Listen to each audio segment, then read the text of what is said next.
Okay, why don't we begin? Candidates, would you please take your seats? This is a great crowd, and this is fabulous. So, good evening, and welcome to the Town of Taos Mayoral Candidates Forum. I'm Joan Livingston. I'm the managing editor of the Taos News. Like last week's Town Council Candidates Forum, tonight's is sponsored by the Taos News, Taos County Chamber of Commerce, and Kit Carson Electric Co-op. I think the team at Kit Carson did a fabulous job of finding every chair in the building and, making it easier for us to meet in this space. This forum is being live streamed over the internet. Channel 22 has worked out the bugs we had last week. And so hello to our viewers at home. And people will also be able to view a recording later on taos22.com and taosnews.com. And you can follow along with reporter Andrew Oxford, who will be covering this through Twitter and taosnews.com. As if you didn't know, 3 candidates are running for Taos Mayor in the March 4th election. They are, in alphabetical order, Dan Baroni, the incumbent Darren Cordova, and Fred Peralta. In a little while, I'll let them tell you who they are in exactly 2 minutes. Here are the rules for tonight's forum.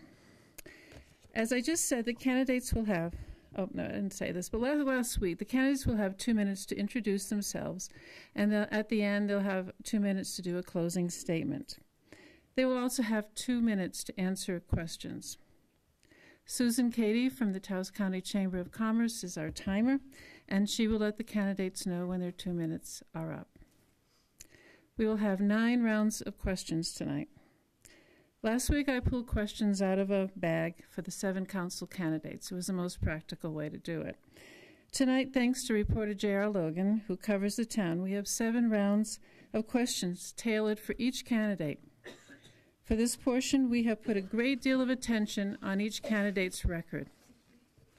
We will have an 8th round where the candidates will answer a randomly selected topic, and then we have a bonus round, which I will explain later.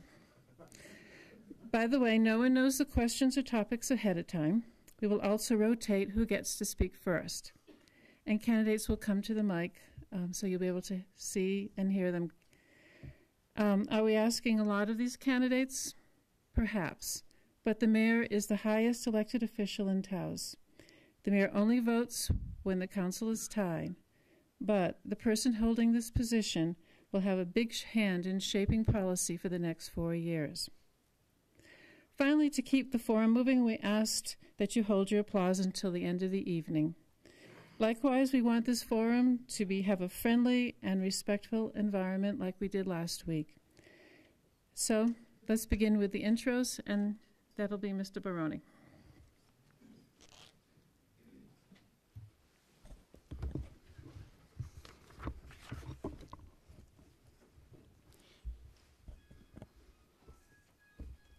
Thank you, Joan, and thank you all for being here this evening, and good evening. I'd like to thank the Taos News, the Chamber of Commerce, and Kit Carson for this opportunity for being here this evening. My name is Dan Baroni, and I feel I'm a man of commitment. I have been married faithfully to Della Ogin Baroni for just about 33 years. I have 3 lovely children.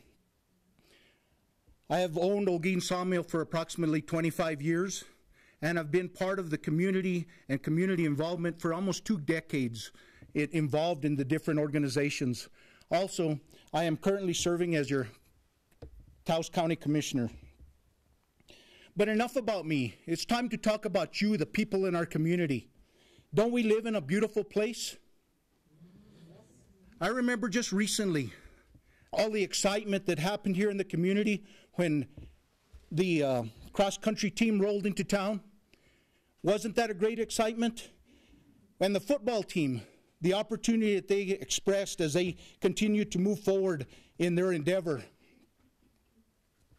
You know, we can learn a lot from these.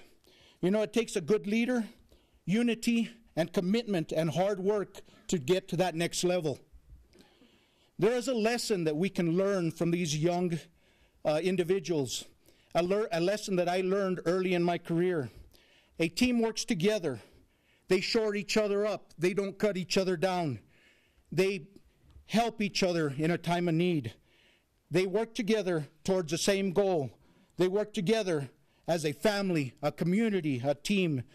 This is the kind of commitment we need in this community to move it forward. Thank you.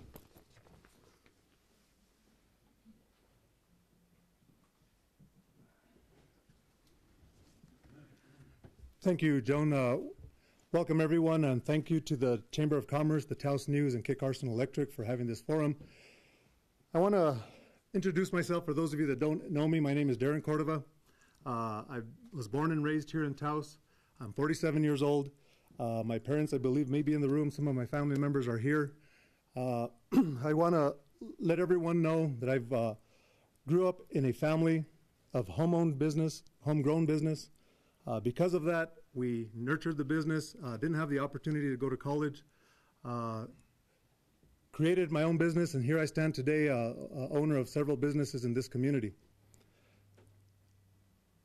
It takes a lot to make it in a small community such as this, and it's like they say, behind every successful man is a pillar of a woman and a foundation of the family, and I'd like to introduce my better half, Brenda Cordova.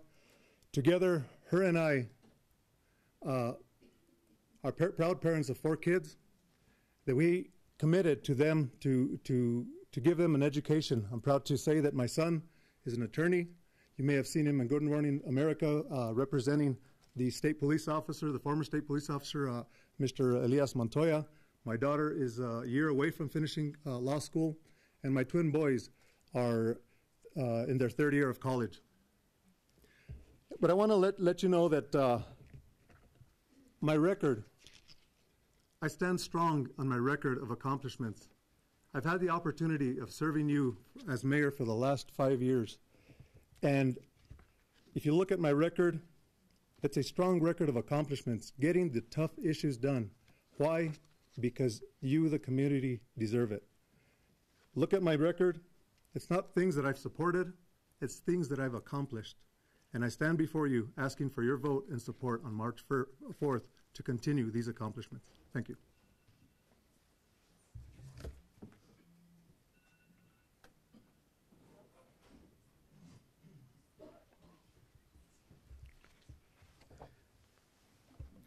Good evening, everyone. Dan and Darren, ladies and gentlemen.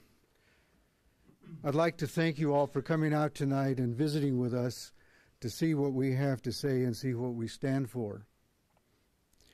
I'd like to thank the Taos News, Kit Carson Electric, UNM-Taos, and the Taos Chamber of Commerce for coming together to provide this program for not only you that are here in this room, but also for all of the individuals who couldn't make it here tonight, but are able to watch us either on their internet or on Channel 22.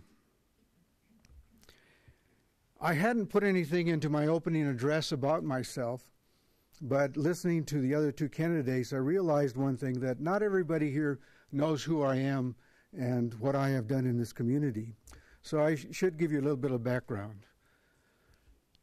I am from Taos. I went to school here all my life. I'm the only one in my family that wasn't born in Taos. I was born in San Francisco just after the war, so I was only out of this community for 2 months while my family moved back after the war. So I'm the closest thing you can come to a native. But more importantly than that, and talk about it, I really have to commend my wife for what she has done in the support of everything that I've done in this community. And we've been married 45 years now, and we have 4 great children and 4 great grandchildren that aren't great. In that sense, they're just good kids. But one of the things that I must tell you tonight in our opening address, and the important thing about tonight, is that this is about family.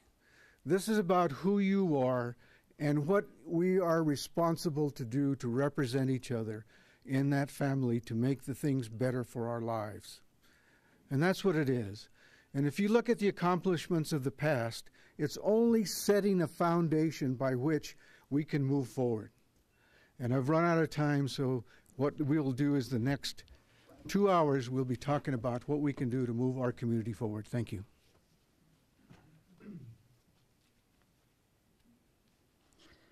Round one. Oops, let me move this down here. Round one, we're going to ease into this and with these questions here. And I'm going to ask Darren, what does your campaign slogan, "Let's do it together," mean?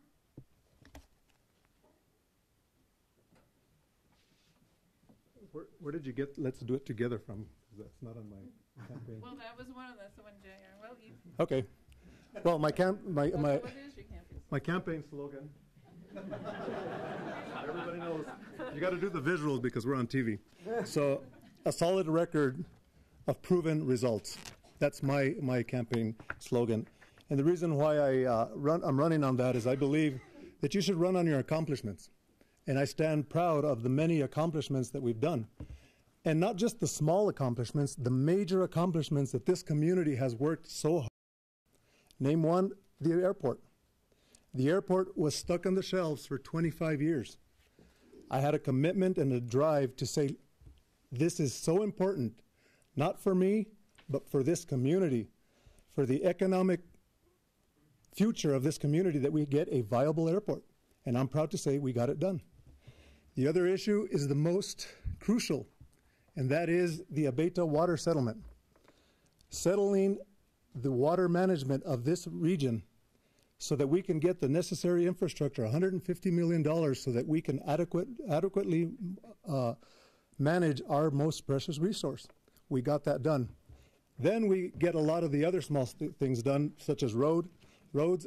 But one of the major things that I'm proud about is a balanced budget every year. 0 findings on our budget. We have a solid balanced budget while bringing in $21 million in infrastructure during my term at the town of Taos. So that's what my platform stands for. It's a solid record of proven results. Thank you.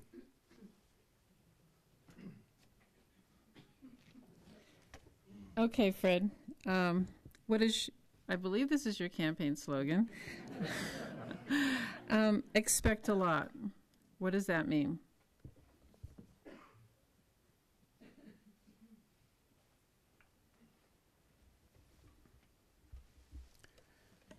My opening remarks were about that what we need to do is come together as a family to make things done. When you do that, you have to expect a lot. We can't sit and say that the job is done, that everything is finished. We have created over the years a lot of infrastructure, a lot of things that support this community and the families that live within it. And our responsibility is then to move forward. And we can't expect anything less than what we want for our families in the future. So you have to expect a lot. You have to look at all of the different things that are important to you in your lives and bring them forward so that we can address them in the future. One thing we must always remember is that today is already the past. And tomorrow is what is important to all of us. And so coming together as a community is going to tell the story about what tomorrow is for our community. What we do in economic development, what we do in education, what we do in healthcare, what we do in safety, is all those things that make a community what it is. And we have to do it together. And it comes from the bottom, not from the top. It's you who tell us, who are sitting in elected positions, what it is that is important to you, not what we think. It's what you think. What makes your children safe? What makes your children educated? What gives you a living wage? Those are the important aspects about the future of our community. And together, and only together, can we make those things happen. That's what it means to say, expect a lot, you deserve it.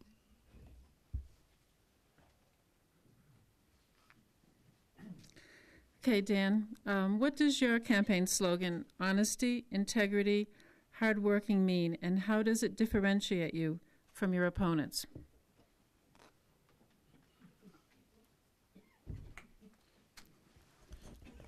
Thank you.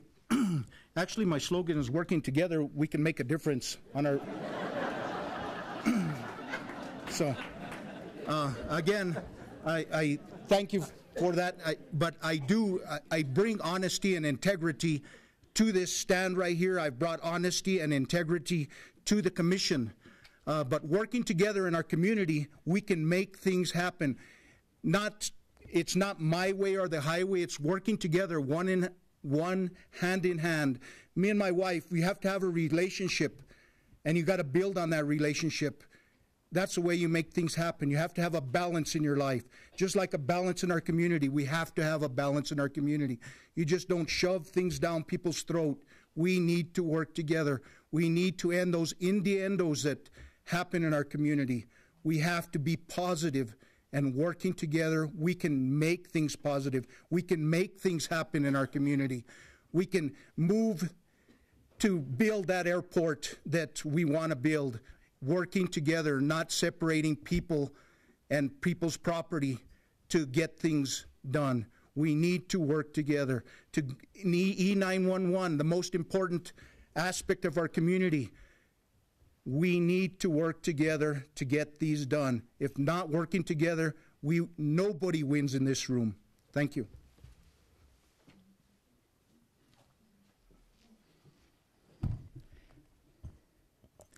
Round two.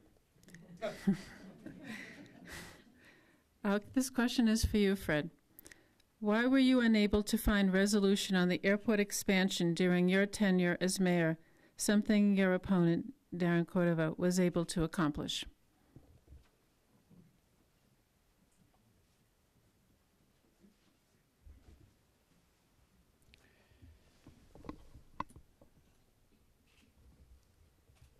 The reason why we were unable to finish the project that the administrations after me were able to do that is because the process that was necessary to do the airport under the EIS requirement that was filed in the courts takes time. Secondly, at the time that I became mayor, there was a new requirement that came into law, into federal law, that required special processing of the EIS for the Pueblo. They got a special ruling that said that they had to have special treatment on it. And we honored that treatment. And that allowed them to put their positions forward that needed to have answers that took time to do. And when I came into it, we were already about 10 years into the process. And it took another 9, 12 years to finish it after I became mayor. But it's one of those things that just takes the time that's required when you have to do the requirements that the court requires. I can tell you this, though, that during that process, many of the things that we talked about as compensation to the Pueblo that they asked for, such as no-fly zone, that the change in the approaches to the airport would be made. Those were granted at that time, but through the process, it takes time for those to be honored and accomplished, and I do have to commend Mayor Cordova in finishing those off, and most of those things were part of the process that were ended up to being acceptable by the Pueblo and the town.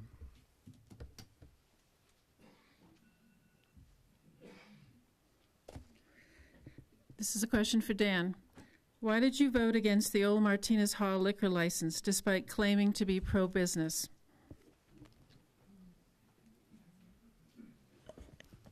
That's an easy one, Joan. It was 300 feet from the church, and that was the question that was posed to us. Was it 300 feet or not? And it was less than 300 feet. That's why they put a barrier inside, but that's the question that was posed to us. Twice I voted for it, and I'll continue to support that.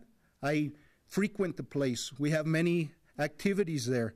And again, that was the question that was posed, and that's the way we voted.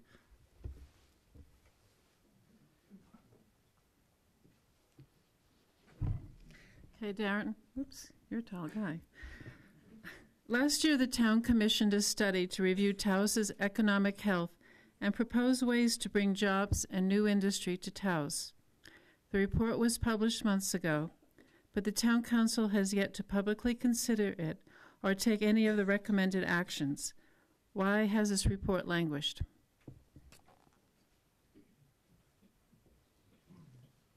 Is this the, which report are you talking about here? Well, the one that the The town or the commission study, commission? The town commissioned a study to... Okay, I'm sorry, I misunderstood it. I thought that the town, the commission had commissioned it. The town has done that. We're looking at these reports. A lot of these financial studies that we do come from grants that our staff applies for. We took the lead in commissioning this study. We have to look at that study and see what it yields. We certainly have seen a growth in our GRTs. We've seen a growth in our lodgers tax.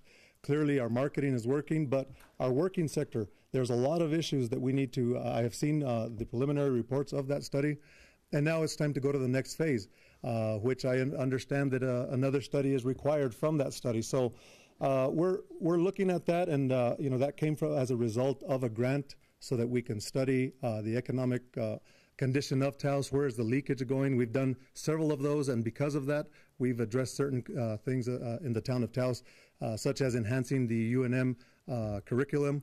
We just addressed certain issues in providing better job opportunities. But clearly, we take every study that we get at the town of Taos seriously, and we need to go to the next phase on that.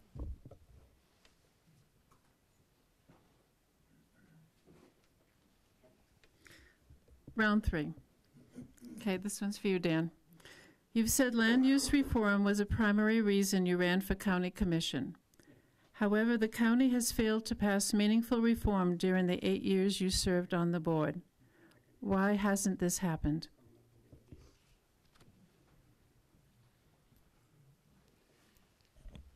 My platform is working together as a community, and that's why it hasn't passed, is because we took the considerations of the community and all they had to feed into that land use. The first round that we tried to get passed, we tried to pass a little too much at the same time. We had all the overlays from all the different communities that came in at the same time. And this time that we're passing or getting the land use together, the land use will be just the general land use opportunities.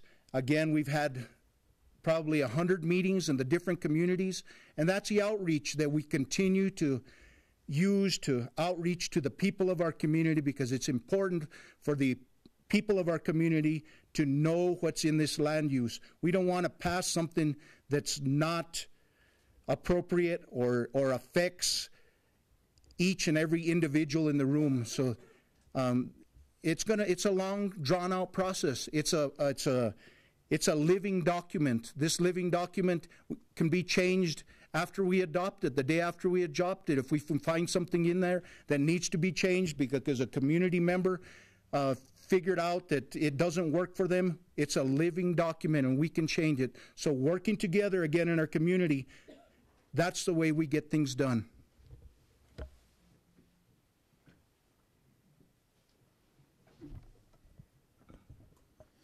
This is for you, Darren. Please explain your decision to fire former town manager Daniel Miera, who received $128,000 in severance pay from the town after being let go. Thank you, Joan. When you're a mayor and CEO of a municipality, you have to be a good leader. You have to make the harsh decisions. And I have to be careful here because I don't want to get into personnel matters that will, that aren't appropriate for a public forum.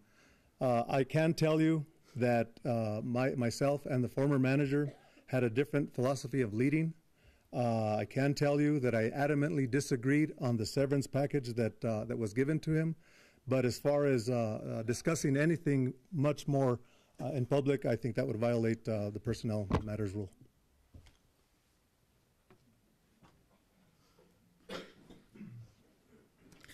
Okay, Fred.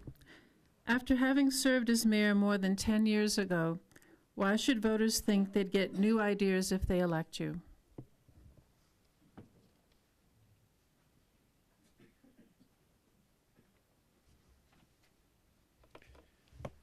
Well, one of the reasons you would get new ideas is because they don't come from me. Ideas come from you, the citizens of our community, because it is to you that we serve, and it's our responsibility to listen to what you have to say, bring you to the table to communicate, to understand what the issue is, and together work for a solution. So that's why when I said earlier, say expect a lot, is because it is your community that needs to be protected, that needs to be moved forward into the future for our future generations. And therefore, the ideas come from you about what you feel is important to you, that makes sense for your family to thrive and for your children to be educated so that they can succeed in life in the future. And that's what it's all about. Not me. Not at all. I don't have the ideas. I have my own thoughts, but it's you people that have the ideas that make the community what it wants to be, because you know the traditions, you know the culture, you know what's important to you, and you know where you want your future to be. And that is what we need to bring together at the table and discuss and work as a community, as a family, to make things happen in the future.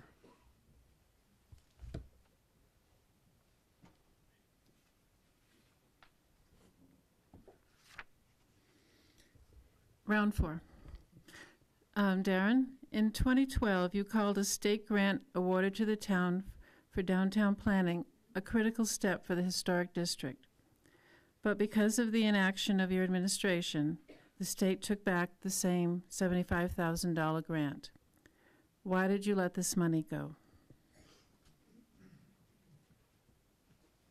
First of all, that grant, once we found out the criteria of that grant, even the county commission, the county attorney realized with our attorney that it violated the procurement rules in accepting that grant. Number two, the Arts and Cultural District that was going to accept the grant had not become a 501c3 as required. So that is the reason why we could not accept the grant. That grant will be there. That grant is there for us to get. But we have to get the Arts and Cultural District a 501c3. We have to make sure that we have all our ducks in a row as far as it relates to the Procurement Act. Our attorney determined, as well as the county attorney, that they had a big problem with the way this grant was going to be administered. And that is the reason why we didn't accept the grant. But that grant will be available. And in fact, much more monies will be available as moving forward with the town of Taos.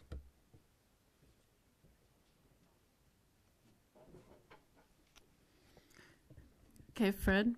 If elected mayor, would you begin another campaign to annex areas surrounding the town like your administration toyed with in 2002?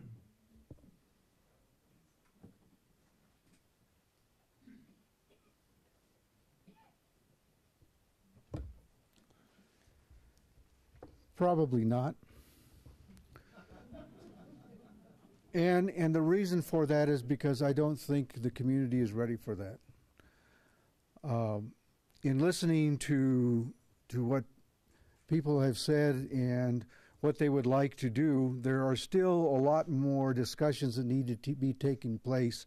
There's a lot more that we need to find out as I've been saying, is that we need to bring people to the table to find out how the community can work together to look at what it needs for the future. And so when we look at that, whether you're talking about annexation, whether you're talking about economic development, whether you're talking about education, whether you're talking about the safety of the community, it's all the same thing. How do we relate ourselves together in order to make things better?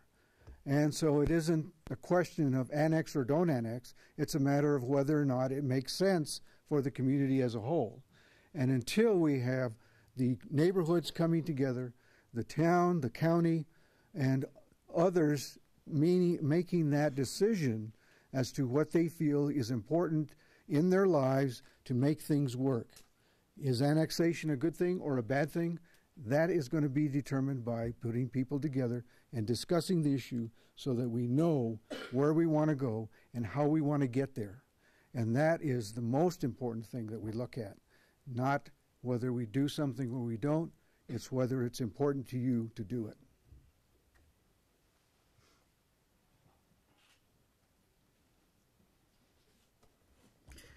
Dan, why did you vote against an election that would have allowed voters to approve or deny a mill levy to support Holy Cross Hospital?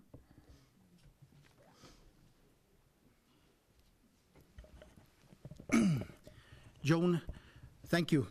And the reason we voted against that is because at the time there is 2 1/8 and 1/16% GRT that is committed to the hospital.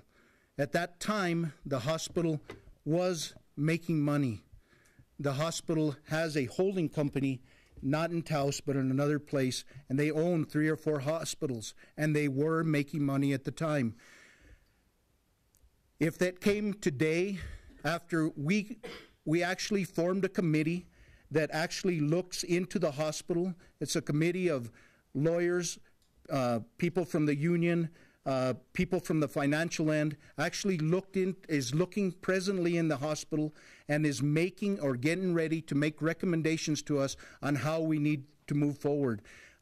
Actually, the Association of County has been, along with the commission, which helps with the Association of Counties, is very active trying to find money not only to shore up our hospital, but hospitals around the state, moving monies that are part of that 1/8% tax. They're taking a 16th, taking it back to the state, and going to have a 3-to-1 match. There'll be approximately $6 million coming back to the community within that percentage. So I think, well, we've looked at their issues. We've formed a committee to look at the issue, and we're building it back up. We found avenues to find additional monies for the hospital. So, and again, the county gave them $1.5 million last year and got a 3-to-1 match on it. 50% of that was from our own budget. So I don't think there's any other agency that has been able to give them out of their own budget.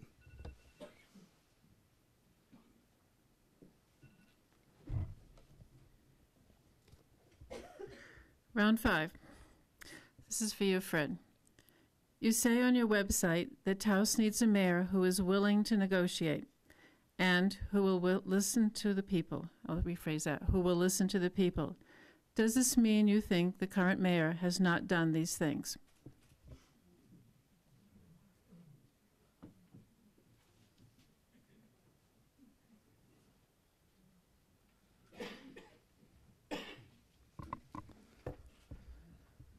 Yes and no. I think it's a matter of, and I said this when I decided to run for mayor, and I said it's a matter of style. I think that if you look at my history, you can see that over the 40 years that I've been in public, that I have always been willing to listen. I've been willing to negotiate. I've been willing to talk. I've been willing to, more than that, I've been willing to find out what are the issues and then try to work with people to solve those issues. I've always had a very good working relationship with the county. I've always had a very good working relationship with the other municipalities within the Enchanted Circle. And I think that that stems from the ability to listen, to negotiate, to understand. And one very practical thing, and that is that I always feel that when you come into a table and sit down to talk about things, that one thing you should always remember, that everybody has to have something out of it when they come out of the table. Nobody should ever come out as a total loser. Everybody has to give in order to get. And that's what makes a community work. If we don't do that, then we're not working together to come to the common ground that is necessary for things to proceed into the future. So I feel that I have those talents. I've used them in the past. I would like to use them again to see if we can't come off of what I feel is a stalemate that we have right now, where we're just kind of sitting and not moving anywhere into the future of what our community needs. And we need to come together as a community. And I think all of us are talking about that. But it's a matter of whether or not you feel one of us has a better way of doing that than the other. And I just want you to look at what we've done in the past to create the foundations for our community, to work together, to make it happen, and see if we can't do it again. I think we can.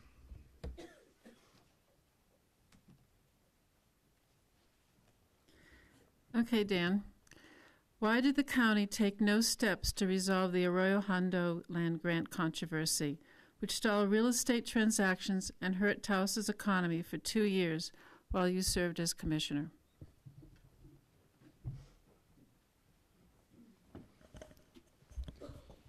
Again, we made every attempt to step in. This was advised. You know, we had a team of attorneys look at this. The team of attorneys came to us and said, it's an issue that will resolve itself. Again, people did suffer. There was people that weren't able to sell their lands, but it's an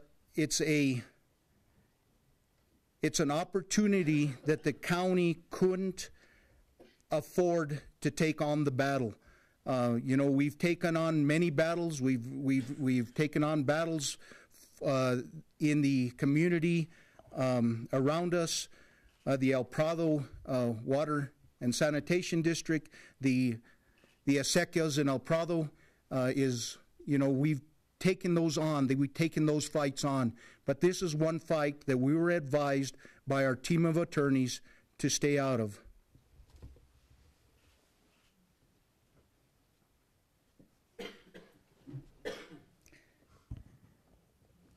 Darren, explain why moving into the Gustorf Command Center was in the best interest of the town and county. Thank you. By the way, we're proud to take swift action on the land grant issue that affected La Serna Grant. There's absolutely no excuse why the county shouldn't have taken swift action on that. Moving into the command center, this is something since 2001 that the community had determined that we needed to do. We were the current place that we were at didn't allow for expansion. The dispatchers had an open door to the restroom. They had their coffee pot there. It just didn't. There's times where it would blow a breaker because they had their coffee pot there and microwave ovens. It was a deplorable place. It was determined that we needed to get a new facility because so many studies, and I'm going to try to finish this as fast as I can, so many studies concluded that we needed a new facility to the point where Governor Richardson handed over $175,000 to build the very building we're at.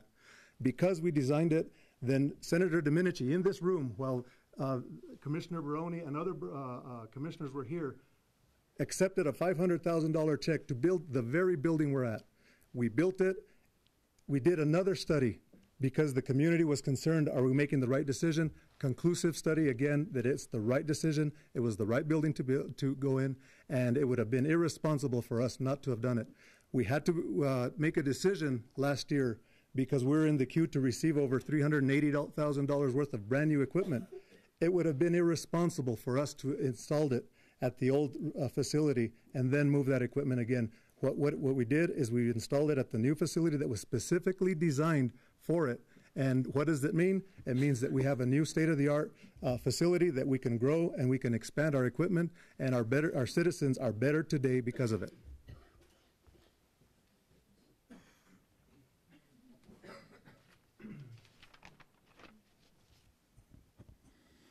Round 6. Dan, this is for you. You voted okay on an unpopular proposal to name the county's new complex after the sitting county commissioners, including yourself. Can you explain your vote?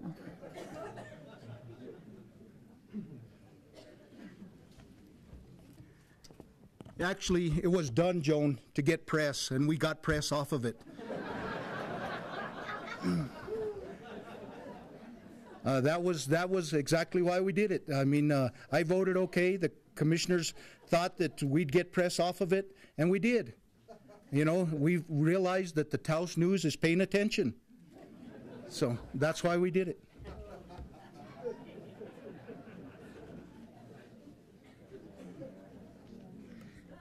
As I recall, Bill Barron had a very good cartoon for it, so. Okay, Darren.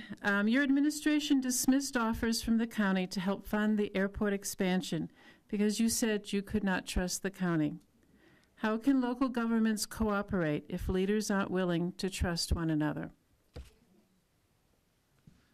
Well, first of all, Joan, the offers that were made had so much uncertainty to them. They were pledging GRT that they could not pledge. The voters have already decided where that GRT goes. You have decided it goes parts of it goes to the mill levy to the schools, parts of it goes to the judicial complex. They cannot pick and choose, well, we're not going to take this, we're going to take now this GRT and pledge it to the town. Plus, you can't bind future commissions to that. So that was a level of uncertainty that we had. We needed something that was more certain. Right now, the county judicial complex, they've built this new judicial complex. They owe the town $240,000, $249,000 that they have refused to pay for whatever reason. We haven't initiated a lawsuit because we feel we've got to work together. The current 911, we've been subordinating the county's portion for many years. When you look at 7-1, when you look at it per capita, what does that mean? How many county residents are in the audience? How many town residents are in the audience? So county residents, based on the county, what we've been paying for years, I have a responsibility to represent town residents, first and foremost, understanding that my decisions affect the whole county. What does that mean under the current proposal in the 911? And we're getting to the trust here. That means that per capita, a county resident will pay $10 to use 911 per year. A town resident will pay $70. What's the fair? What is fair about that? And that is the reason why we stand firm in negotiating and continue to want what is in the best interest of our constituents that live in the town boundaries who pay a higher tax to begin with. So thank you.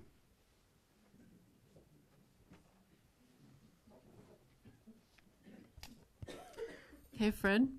You voted with the majority on all controversial decisions the town made in 2013, including the airport annexation, command center move, library card fee, and the parking cost increase. How would a Peralta administration be any different from a Cordova administration?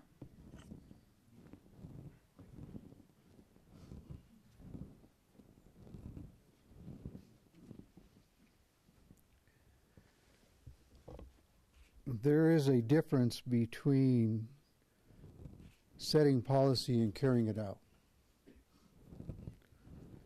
And whether you consider the decisions controversial or not, I think what you can look at is the results being controversial. The decisions to annex the airport is nothing new. It's something that I supported years ago. The reason for that, as you listen to Mayor Cordova talk about it, is when we talk about how we are going to support economic development in our community so that we can make lives better for everyone else.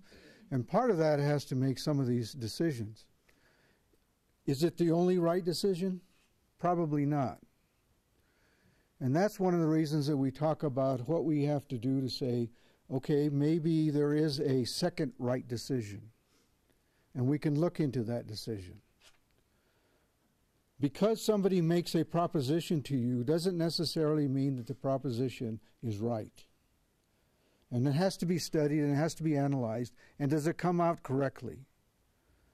And that's part of what we do when we sit down at the table to negotiate and say, the offer that the county made to us, is it proper or not? But we can't say just because we didn't like it that it's not proper. We have to sit down, we have to be willing to roll up our sleeves and understand each other so that we know that the decision was made was proper or not. I can tell you the decision to go to the command center was proper at the time. Is it the only right decision? Probably not. But until we get back to the table, till we roll up our sleeves, forget our differences, and come up with a solution that is the best for the community, then we'll know whether there is another right decision or the one that we made is still the only right decision.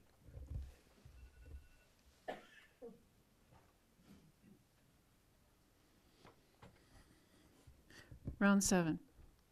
Darren, how do you justify the $165,000 the town has spent for radio ads on your stations since you took office in 2006 as a councilor? Does this represent a conflict of interest, even if you didn't vote directly on it?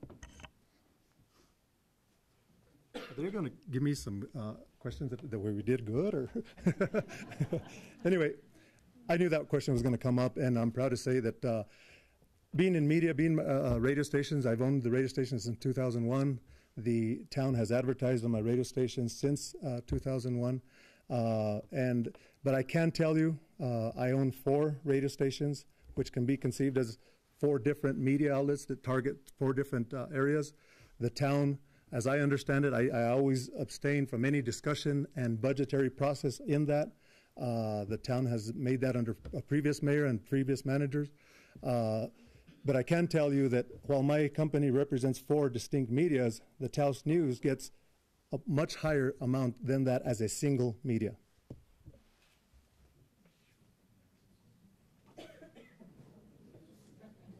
Well, I asked. Okay. Fred, in 2002, you resigned as mayor to take a post in state government. Should voters be concerned that you would leave municipal office again if you got a better offer?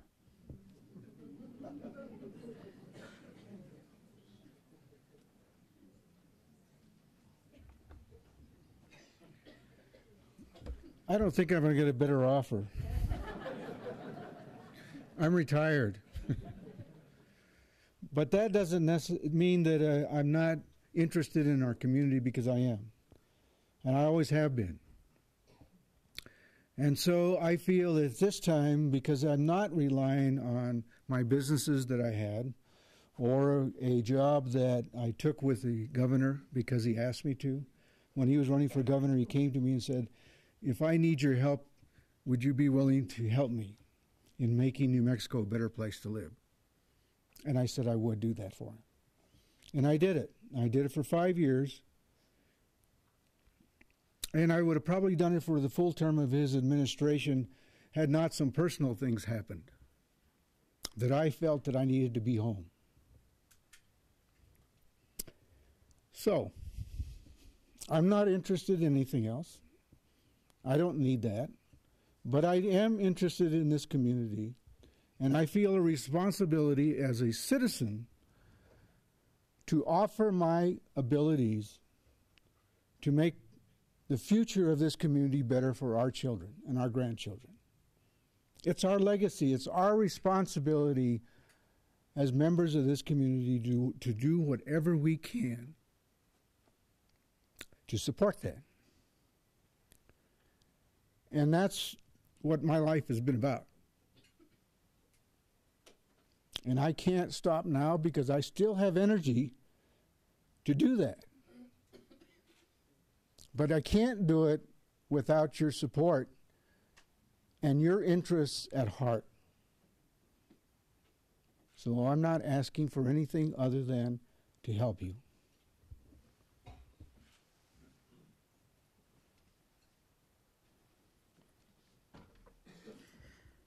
Dan, as a longtime county resident, you moved to town specifically to run for mayor. If you lose, will you move back to the county? If so, how can voters take your commitment to the town seriously?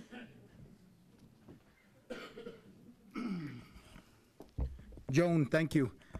You know, I raised my kids right here in town. Calle de Oro, we raised our kids. We moved to Ranchitos after they were about in junior high, raised them till they were out of high school at Ranchitos. We presently live on 609 Zuni. My commitment to the community is I bought another house in town so that I have a place to live. Part of the requirements to represent not only the town residents, but county residents is you have to live within the municipality. So my commitment to the people here, my commitment to be able to represent you, is I am here. I own several houses in the town of Taos, have owned them for over 27 years. So my commitment to represent and have working together people in our community, that's the way we need to move forward.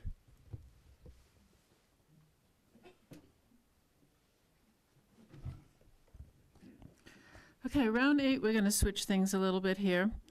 The mayor is largely responsible for establishing the direction of policy in the town. So we're going to ask each of the candidates to please explain what your first priorities as mayor would be in a certain category, and I'm going to draw them at random. Is that clear? Okay. So the first person will be Dan. Last week it was bags. This week it's an envelope. So capital improvements. Is that me? Yes, for you.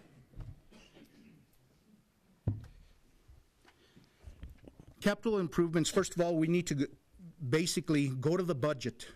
We need to figure out from our finance what is available, what grants we have come in.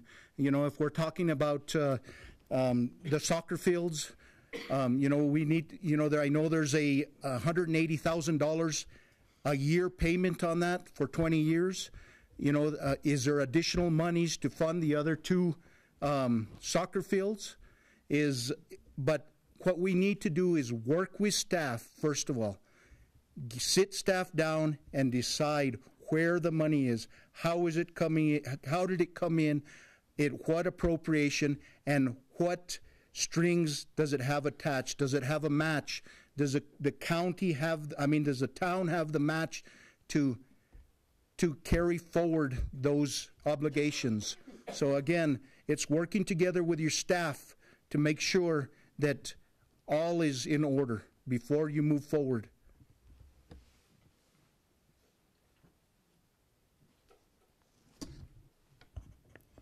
Do you need me to repeat the question, or you? Okay, I'll pull yours out, Darren. Public safety and welfare. Thank you. So, public health, safety, and welfare is our core responsibility as government. And I always say infrastructure, because in order to have public safety, you have to have infrastructure as well. But public safety and welfare, I believe that we have championed that under my administration, ensuring that our police department is fully staffed, and ensuring that our police department is properly paid. I was proud to introduce the a pay and classification plan that was exclusive to our police department, something that had been wanted for years, and retired lieutenant and chief was the one that spearheaded that, Hogref, and he's helped make that happen. So we're committed to doing that. Part of public health, safety, and welfare is getting better facilities. If you would have seen the facilities that our police department that had been talked about by previous administrations over and over, we need better police facilities. We need better dispatch facilities. We made it done. We made it happen. The training that we require our police officers to go through, paying them better. We have one of the best benefits programs. While we're not the best in compensation, when you factor in our benefits program, that's how we're able to do that. Right now, as far as protecting our citizens, under my administration, I'm focused on our chief to focus on crime solving.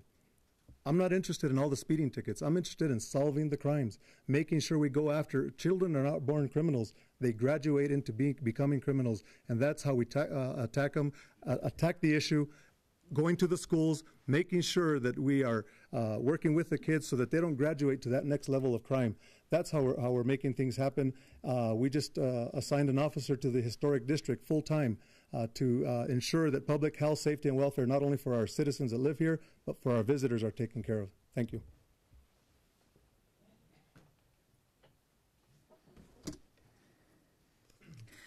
And Fred, yours is the economy.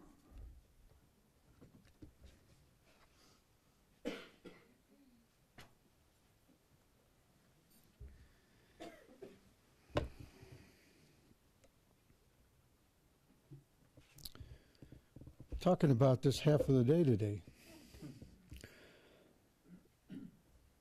What's interesting about the economy is that, and I've said this for years, and everybody in the community has said this for years, and that is that we need to diversify. And one of the ways that you diversify is, first of all, you have to let people know that you're here. So one of the key elements to the economy is marketing. We talk about how our community is and what we have to offer and what the quality of life is here and what we have for our children and all of that. And in the economy, what we have to look at is what makes it up. What is it that we have to sell here that's going to diversify our economy? And first of all, we have to talk about nobody's going to come in here and invest money if they don't know we exist, if they don't know we exist. So we have to market ourselves. But we have to market ourselves in a way that we preserve what is important to us.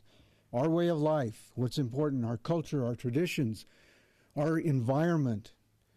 And anything that we invite into it has to match that.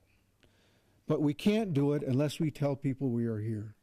So one of the primary things that we have to do is look at how we market ourselves, what we are selling to somebody out there, because you know this as well as I do. People who come here and start businesses come here first as a tourist. Then they find that they like it here, and then they decide it's a place that they could make a living and they could make a difference in other people's lives, and they come here to do that. And in so doing, then, one of the things, the key factors that we have to look at is what can we do to make a living wage for all of our people so that our children don't have to leave here, that they can succeed as we have been able to do. That's important. That's the economy.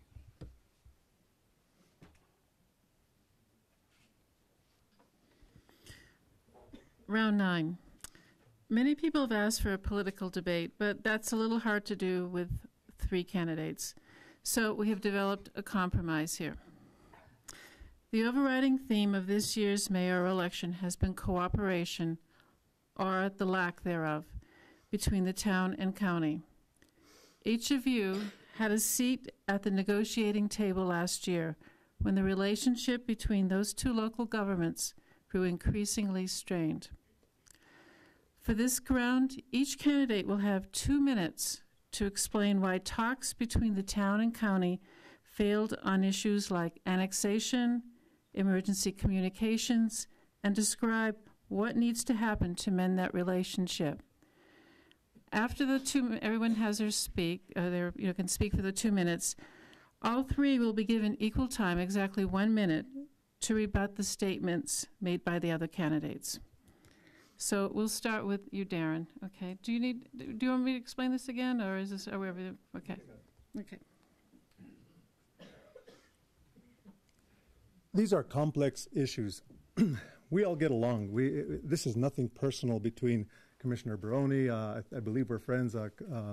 Former Mayor Peralta, Councilmember Peralta. These are complex issues that we've tackled, that no administration has tackled before, and because of that, it brings out. And I could see why they didn't tackle them, because these are the issues that really create that divisiveness.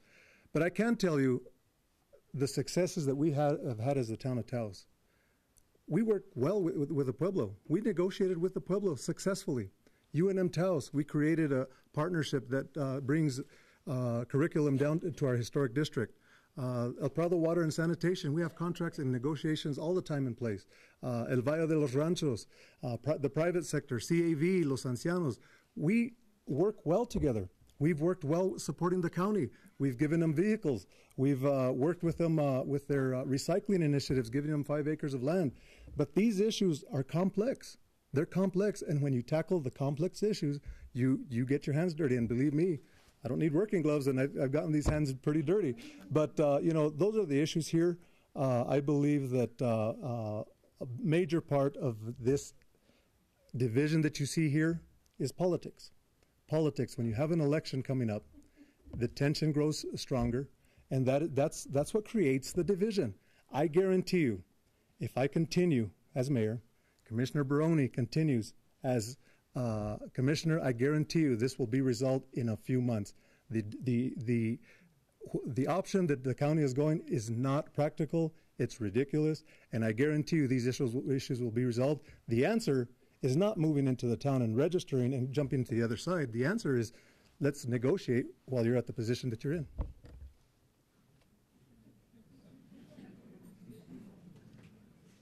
Fred, it's your turn.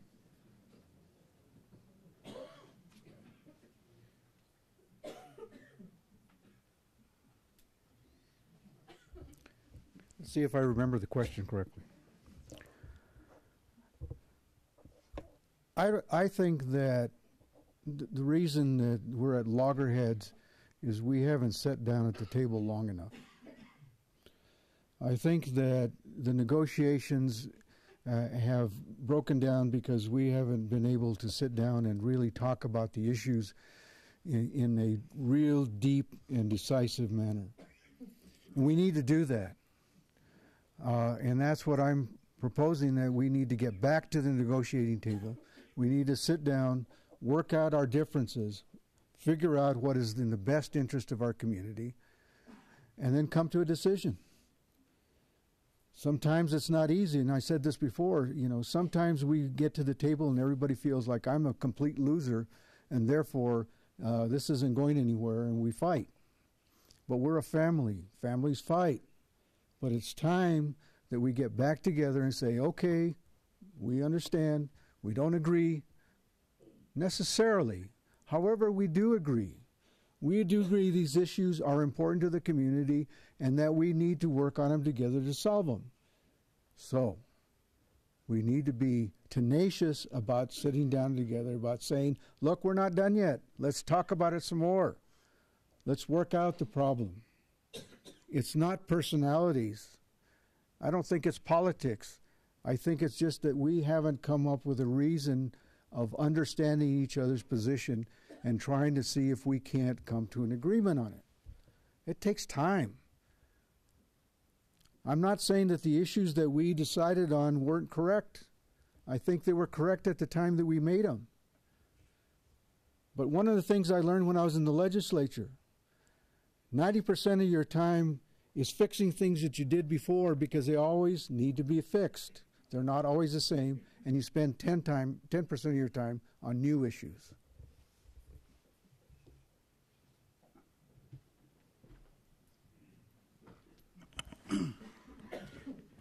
The big issues that she's talking about is E911 and annexation. And I represent District 1, and I'm the guy that continued to say, look, we need to work together. We need to work together, and we kept coming to the table. But there's a certain point in time when you can't come to the table anymore. When you talk about culture, and when you talk about water, and when that's the most important thing, and ditches and acequias have standing in our community, we need to pay attention. And that's what that lawsuit presently is. Does the acequia have standing or does it not have standing? Do we have culture in our community because of our acequias? Do we want the water running through the acequias? Do they have standing? Is it part of our culture or not? Did the town of Taos, in the E911, we have, when you're dispatching, they have repeater stations throughout the county. The town was responsible in their JPA to maintain those repeaters. They felt it was to the best interest not to maintain them because they said it didn't benefit them. But there's no dollar amount in this room.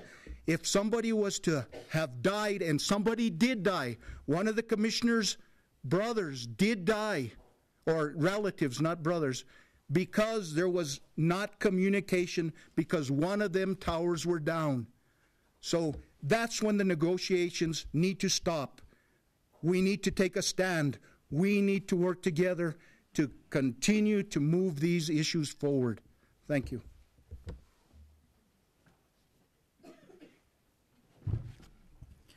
Now each candidate will have 1 minute to make a rebuttal against, about anything they've heard the other candidate say. And Fred, it'll start with you.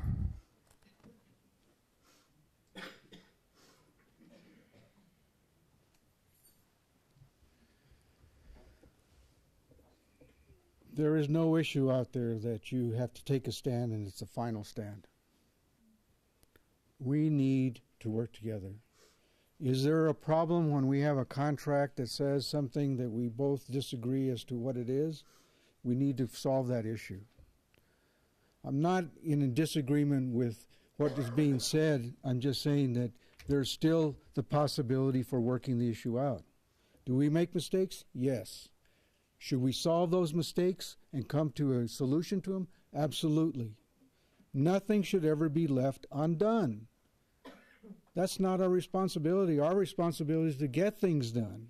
And we can't do that if we decide that it's over, that we can't agree anymore. That's absolutely wrong.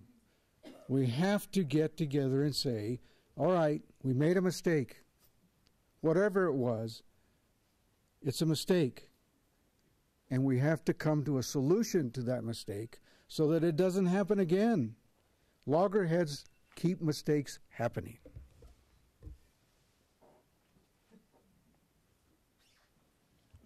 Dan, you're next for the 1 minute rebuttal. Again, my rebuttal is, I think the mayor's going to come up and say it wasn't their responsibility, but the JPA said it was a responsibility. He's going to come up and say they didn't need those repeater stations to move forward, but we did need those repeaters to make the communications happen. We also offered them an olive branch even as early as Tuesday. We agreed and we wrote a statement to them offering them the GRTs in that particular area where the airport is going to be built so that they don't have to continue on with this annexation. The money that has been spent and the time that has been spent in lawyers' fees, we could have spent them on the portion that they're looking for match. So why continue to spend money that we don't need to spend? We can come to agreement. We can work together, again, to better our community.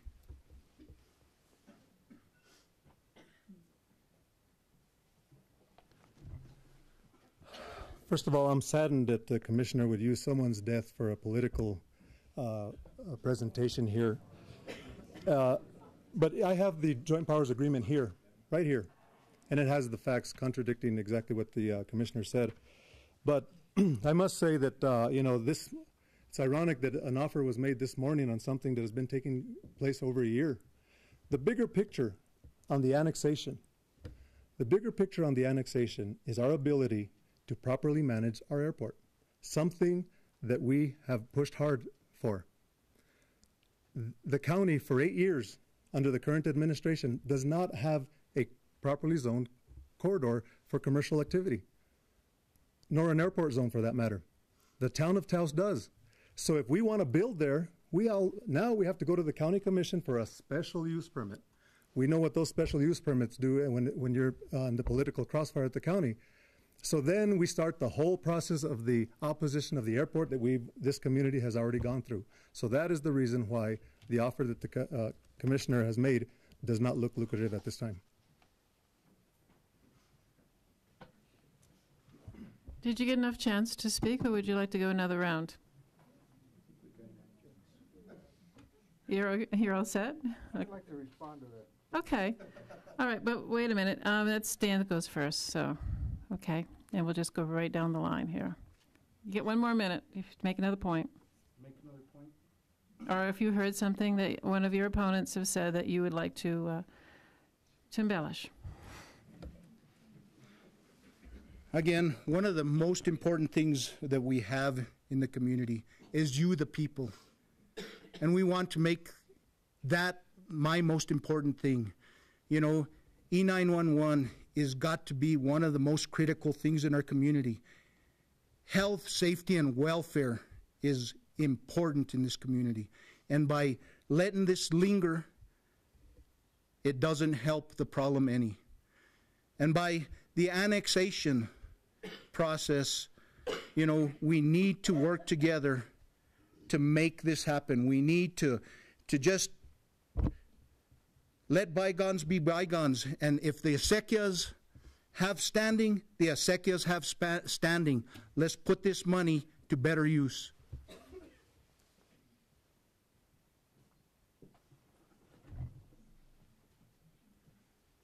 Again, when it comes to 911, nobody takes that more serious than the town council and myself. And our action is proof of it. We were not going to let the status quo dictate where we go into the future. It was not an option. We had to tackle the hard issues. The airport, I can stand here before you today, and you can rest assured that it will happen. You can rest assured that they will continue supporting it. But rest assured, because of our action, our decisive action, this community will get an airport. You know, you can't preserve a community without continuing economic productivity. You have to promote economic productivity so that you can preserve this community, so that locals can stay here, so our children can come back. This is why we make these tough decisions. And that is why they stood in the shelves for many years. They stayed in the shelves because they were going to create this controversy. If we can partner up, and yesterday I spoke in front of the commission on a simple road project, there is absolutely no reason why we cannot partner up when it comes to 911 and protecting the citizens of Taos.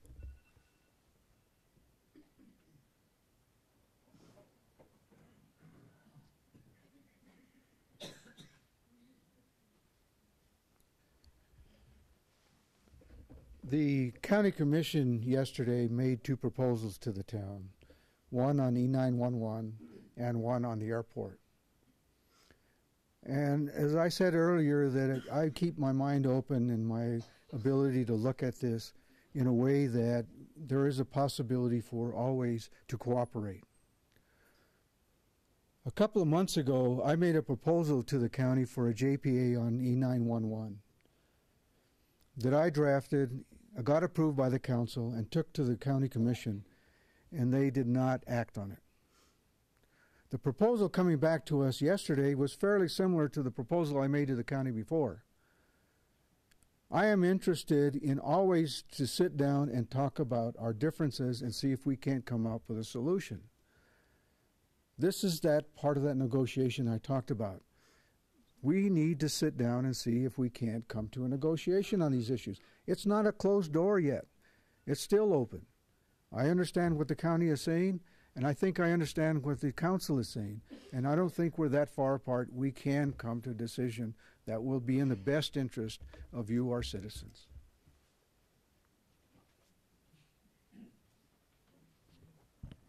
Thank you. So now we will start with the closing statements. The candidates will have 2 minutes to talk about themselves and why you should all vote for them. We'll start with Darren.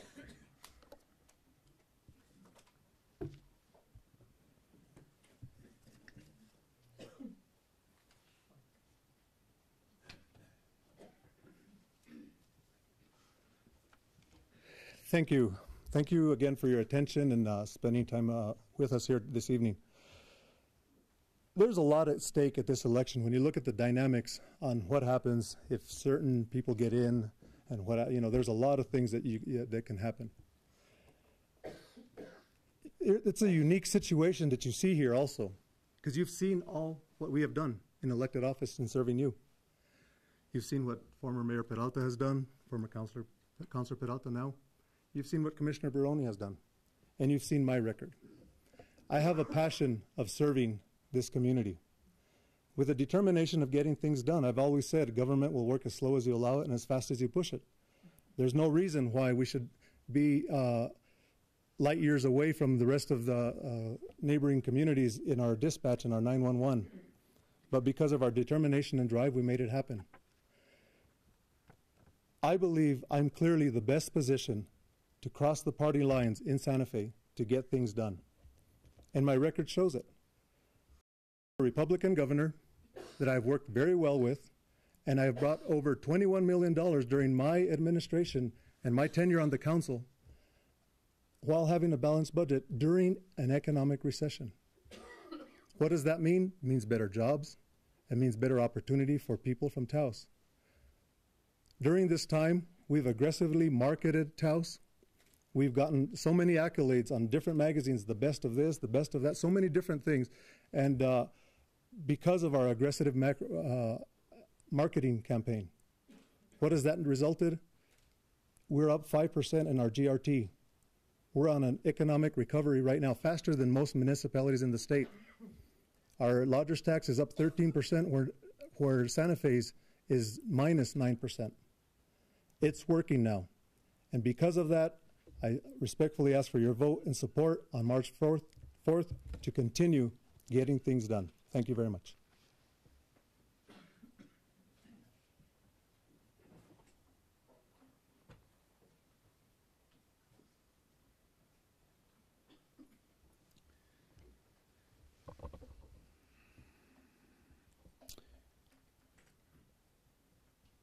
In the future, for Taos, is yours. And how we get there is going to be determined by you. What our responsibility is to you and to our children, not to ourselves. We're done. I've done what I need to do for my life, but I'm not finished. Because I have a responsibility to create a legacy for my children and my children's children. For you as a family, we have that responsibility. And therefore, we have to come together and work together to make this happen. And we can talk about all the things that we've done in the past. I can look at my accomplishments and say, but they're not mine, they're yours. You know, we brought UNM-Taos to Taos based upon a decision that was made between myself and the legislature and the school board, saying we need to have a better education for our children. We built a CAV because we needed to have a place for people who domestic violence needed to have a shelter, needed to have support, needed to protect the lives of our children. And I can go into an awful lot of those things that you said as a community you needed. And you will continually say those things. And it's going to be our responsibility that you elect into office to sit and understand what those are and accomplish them for you. And if you feel that I can help you to do that, then I ask you for your support and your vote to continue the work that we have done and build on the foundation that was created.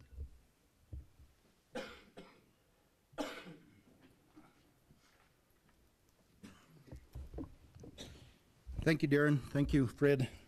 You know, we all talk about unified government. I think the council people that are running for office talked about unified government, people coming together. I can't emphasize enough the importance of a unified community. I know we can come together. I firsthand saw this when we all came together in a need for a new county building, a new facility. We all worked together. You know, the elected officials couldn't do it alone. We worked together. We got your input. We got your approval. And we took your ideas and moved them forward. As a well-organized team, we made this happen. It is a complex that we can say we're proud of.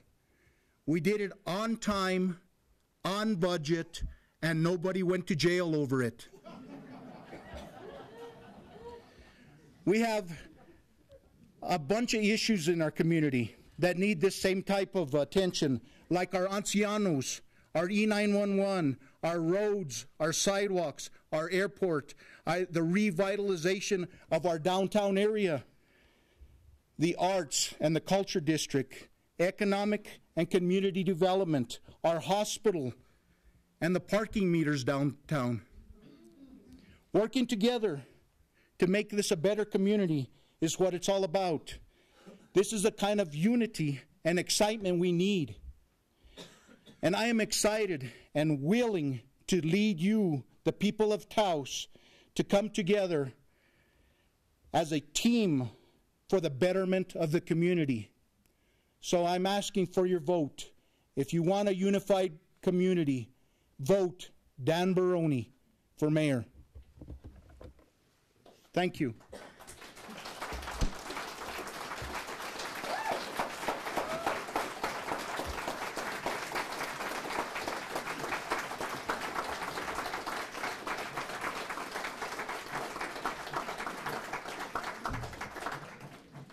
Thank you, candidates, for being so forthcoming and, frankly, really good sports. And thank you for being such an attentive audience. Now, voter registration ended Tuesday, I believe, and but remember, early voting starts February 12th. And also look for the endorsements that the Taos News will be making in the February 20th edition. Good evening.